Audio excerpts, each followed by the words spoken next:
Hey, Mom. Sorry. I'm sorry.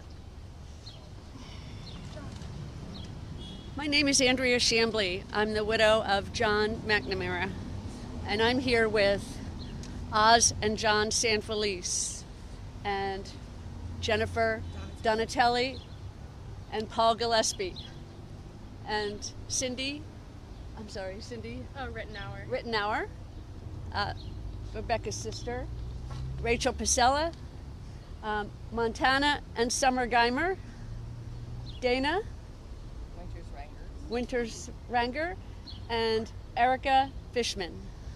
Give us your reaction to the video. Thank you to the police and the state's attorneys. Yes. Thank you to all the first responders. God bless them. Yeah. I think when people talk about the 5 victims of this violent crime, you can look around and see there's a lot more than 5. It ripples all over the county, the state, and the country. There are a lot of people who couldn't be here today because they have to choke on their own words when they talk about this horrific crime. I was waiting to die. I was praying. And at a certain point, I remembered that I needed to start praying for John and not just myself. That's what Celine explained. Those are words of the survivor hiding under a desk during the Capital Gazette mass shooting tragedy.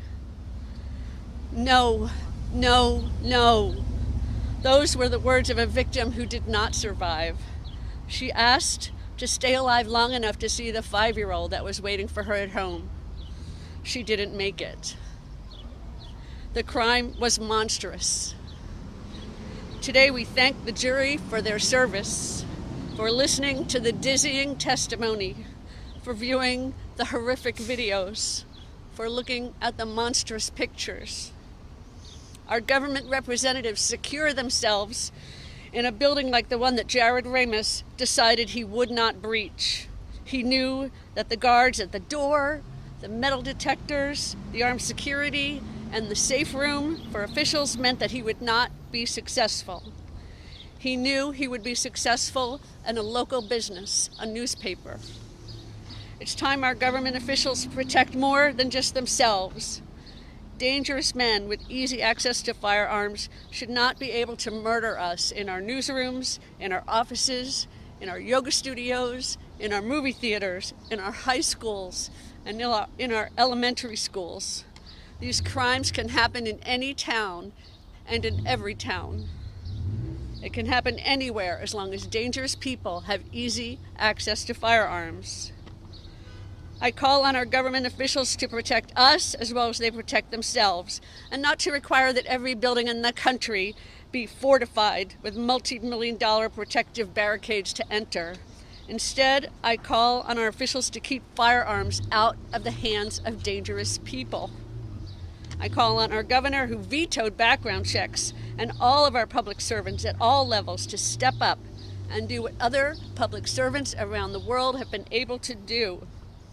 Protect their constituents, their fellow citizens, and their countrymen safe from dangerous gun violence. Even with the verdict today, our fight is not over until we do all that we can to prevent gun violence. Thank you all for being here. You're wearing red, white, and blue. Can you tell us what it was like to sit through this trial and what it feels like now that you have a verdict?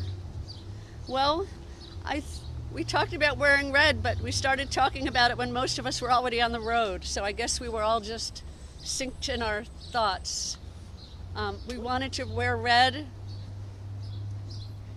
to show our solidarity with each other, with the people who helped save the survivors, with the jury, and with all of you who report the news every day. Black, white, and red all over. God bless the jury. John? Do any of you have a reaction to them taking just 1 hour after hearing 12 days of testimony, just 1 hour to come up with their verdict? They were very smart. It didn't.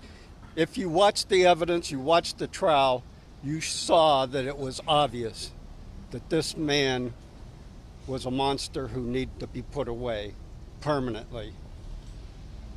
And that's what they've done.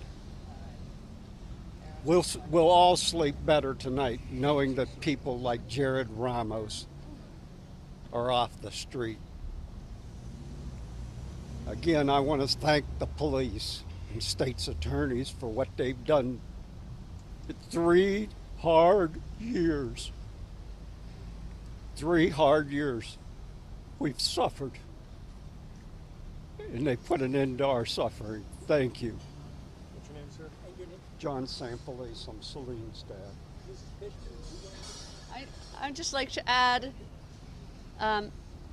John's exactly right about the weight of the evidence. I'm really glad I live in a country where we don't just throw people away who commit these horrible crimes. We give them a fair trial, and I don't begrudge any of it. I'm so glad he had competent attorneys who put aside their own feelings, I'm sure, and gave him the full and fair defense that he got. But the truth is they had no evidence to show that he couldn't understand what he was doing was criminal, or that he couldn't stop himself from doing it. He clearly displayed that he was criminally responsible. Thank you to Dr. Sadoff, and thank you to Dr. Patel for making it so obvious that this man was criminally responsible. Mrs. Fishman, did you Yeah, want to say something? Erica wants to say something. Yeah, thank you for coming here, and I would like to thank all juries and the judge, attorneys, and first responders, everybody helping us and supporting us. That's very thankful. I'm really appreciate that, and when I buried my husband, I put Constitution book in his pocket because I hoping there is justice, and today that Justice Day, I'm really glad for that. And as he said, like it's terrifying, very painful 3 years passed, and finally my poor husband's soul have a little rest. And thank you so much. Thank you. Okay, could you identify? I just wanted to say thank you to the state's attorney and to the police. And one thing that I've noticed sort of in experiencing this trial over the last 2 to 3 weeks is the same thing I noticed right after the shooting, which is the strength of the community that is around us here and their willingness to support us. We've had people who have been bringing us breakfast and lunch every day, who've been making sure we're all taken care of. And I'm just always very impressed by just how wonderfully supportive the Annapolis community is of us, and I'm also greatly appreciative of that support. And I also would like to just recognize my editor who left a paper recently, Rick Hutzel, who saw us through the last pretty much 3 years of professional hell. And I'd also like to thank my current editor at the Capital Gazette, Brandy Patalico, who is now pretty much on her own in putting that paper out, and she is incredible. Press on. Paul Gillespie, you were a witness, you were a survivor, you were shot, narrowly pellets missed your head. What are your thoughts right now? I'm glad it's over. I'm glad that he is going to jail because he deserves to go to jail. He ruined a lot of lives and continued to ruin them, and now hopefully he won't be able to ruin them anymore. I don't know if you can, but I've never seen members of a jury come out and give spontaneous roar, a round of applause. So obviously it wasn't planned. Can anyone speak to what you were thinking and what just... As they were walking out, and we were all applauding. I just thought it was incredible that I had 3 or 4 of them come up and shake my hand as they were walking by. So they knew, I think they probably known for a while that, he needs to go to jail. When you saw the verdicts came in so quickly, did you kind of know how it was going to come out? I might have saw a few smiles on a few jurors' faces. I I guess when you hear that the verdict was coming. Oh yeah, we rushed back over here as quickly as we could get here. Did you take it as a good sign? Yes. I thought it was awesome. They had to know. Even with all these weeks of testimony and stuff, I think they, kind of knew what he done, and he wasn't crazy. Is there anyone else? Answer any questions. My name's Summerlee Geimer. I'm Wendy Winter's youngest child. I'm here with my sister today. My other 2 siblings couldn't be here, but we are all glad that at least some of our family could witness a fair trial, and we are so grateful to the state's attorney and everyone in the offices and all the first responders and everyone who testified and had the courage to get up there and tell their story, and especially to the jury who had to see what the survivors saw. And they saw some very horrible, harrowing images and videos, and it felt a lot like reliving her death for the first days, but I'm glad that we're able to see this through, and we're just very grateful for the efforts of everyone that had to be here for this. One of the legacies that the state's attorney said was the legacy of your mom. Can you talk about what you want the legacy of this trial to be? Yes, I do believe the legacy of Wendy Winter should live on.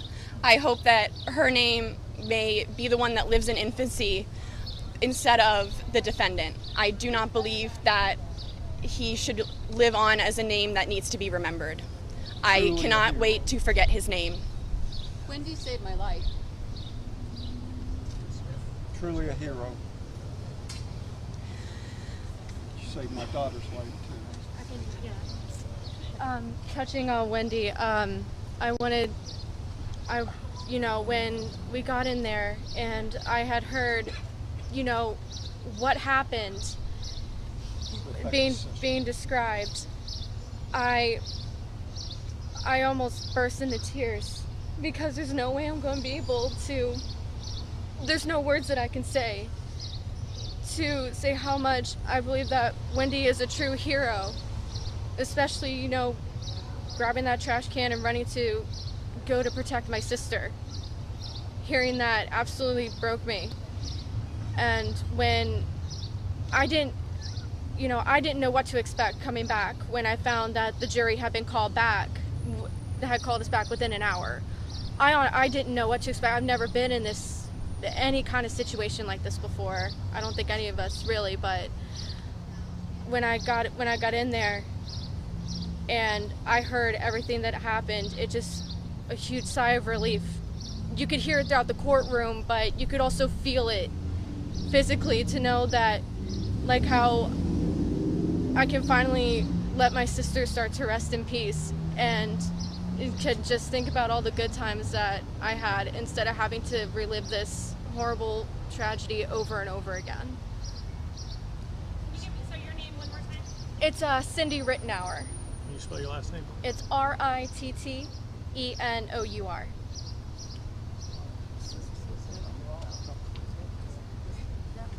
I would like to say something. My name is Oz Sanfelice. I'm Celine Sanfelice's mother. I'm by no means a good speech person like my daughter is, but I want to say that this horrible experience has put us in a club that nobody wanted to be a part of, but unfortunately we're a part of this club. And in the end, once all this is over and the sadness goes away, not that we'll ever forget it, but we have developed some very, very close relationships that can maybe help us heal. And that's what we need to do now. We need to move on, forget about this court business, and just heal. And I wish that for everybody. God bless Ann Lightness. Good. God Yes. bless the police who got there so quick and saved my daughter's life.